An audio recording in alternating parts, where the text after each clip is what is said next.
Oke, halo, perkenalkan nama saya Bisri Mustafa dari jurusan Ilmu Komputer, tim Lampung Cerdas. Kak, cara masuk jurusan komputer itu gimana ya? Cara masuk jurusan Ilmu Komputer sebenarnya hampir sama dengan jurusan lainnya, lewat jalur-jalur. Kalau dulu ada SNMPTN, SBMPTN, jalur mandiri, itu hampir sama lah masuk jurusan Ilmu Komputer dengan jurusan yang lainnya. Oke. Begitu. Kalau mau masuk jurusan komputer harus belajar apa aja ya? Harus belajar apa aja untuk masuk ke masuk jurusan Ilmu Komputer, begitu ya? Iya. Kalau harus belajar apa aja sebenarnya banyak ya, tapi lebih enaknya kalau teman-teman yang mau masuk jurusan Ilmu Komputer belajar matematika, belajar logika. Jadi dua mata pelajaran itu kalau teman-teman kuat, insya Allah bagus. Oke, bagus. Katanya di jurusan komputer itu ada pelajaran fisika ya, Kak?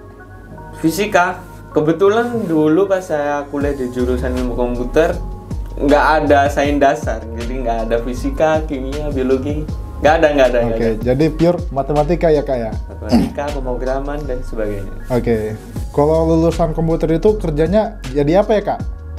Sebenarnya kerjanya banyak ya. Jadi kalau teman-teman jadi sarjana komputer bisa jadi programmer, kalau yang suka ngoding, bisa jadi teknisi, itu bisa juga teknisi, tapi bukan beneran printer ya, teknisi jaringan dan sebagainya. Ya, database administrator, bisa iOS developer, mobile developer, banyak lah jurusan Ilmu Komputer, karena sekarang di era 4.0 katanya gitu. 4.0 hampir semuanya menggunakan teknologi. Jadi tenang saja untuk teman-teman yang masuk jurusan Ilmu Komputer, prospeknya insya Allah bagus. Oke, kalau kata orang-orang jurusan komputer itu jurusan palu gada.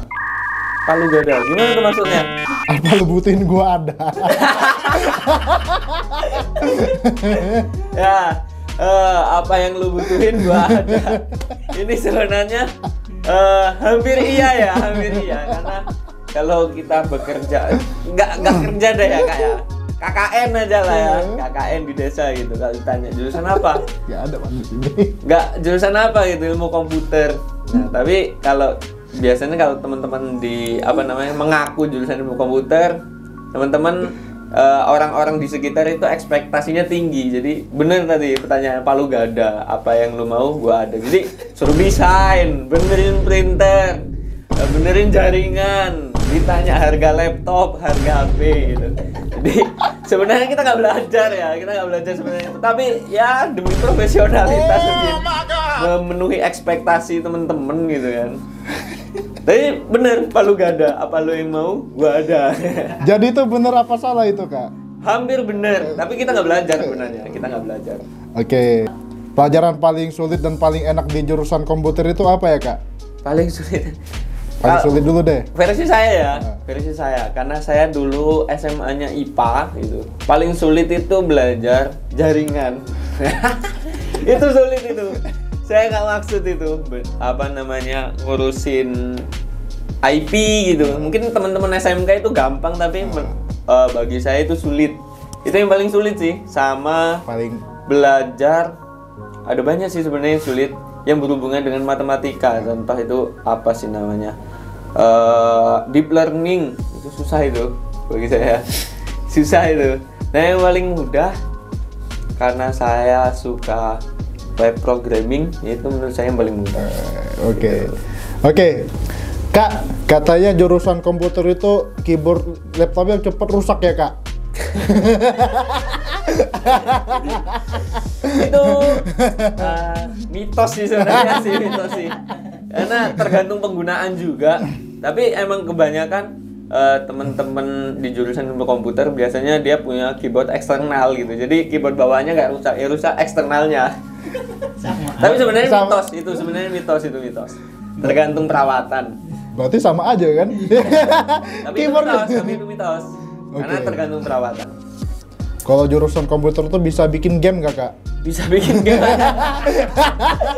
Kalau nggak ada tadi ya, apa yang lu mau gua ada. Tapi yang bisa bikin game itu ya tergantung dia apa namanya peminatannya. Oke. Kalau dia peminatannya game development ya dia harus bisa bikin game karena itu kan peminatannya. Karena sebenarnya ilmu komputer itu terlalu luas. Ada web, mobile, game tadi kan, data analis, banyak lah.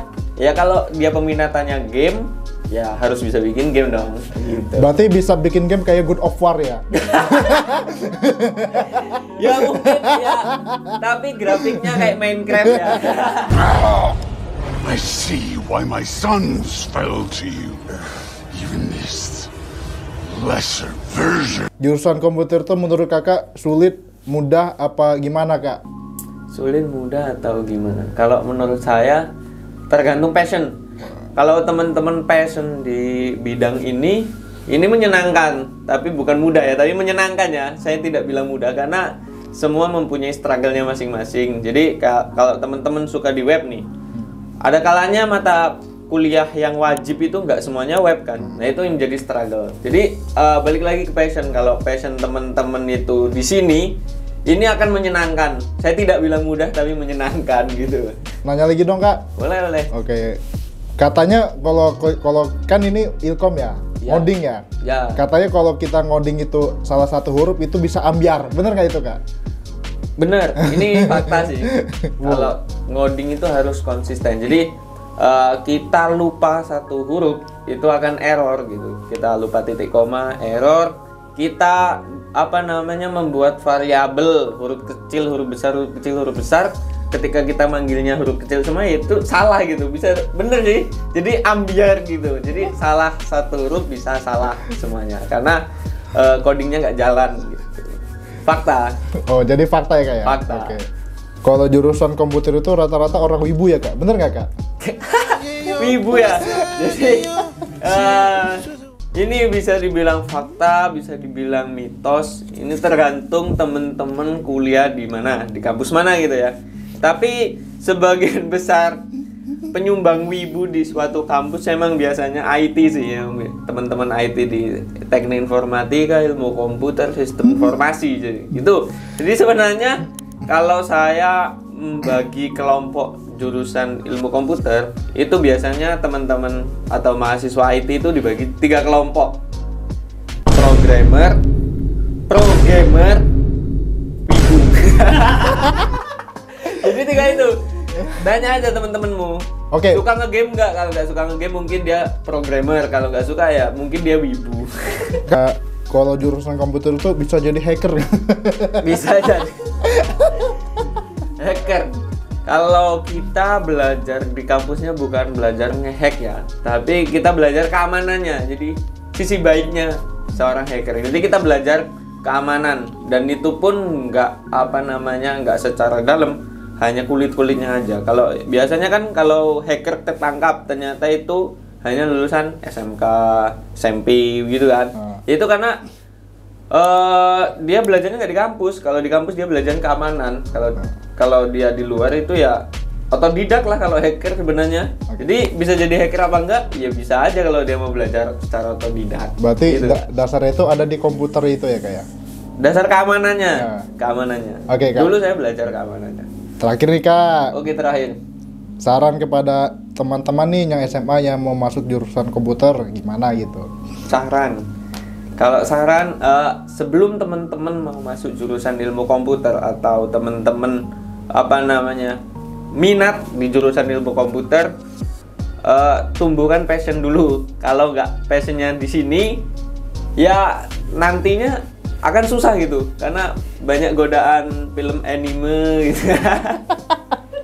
Banyak godaan game gitu. Jadi tentukan dulu passion teman-teman. Kalau passionnya memang di sini, maka jangan berhenti belajar secara otodidak karena banyak materi-materi yang bisa kita pelajari selain di kuliah. Begitu Kak, tumbuhkan dulu passion.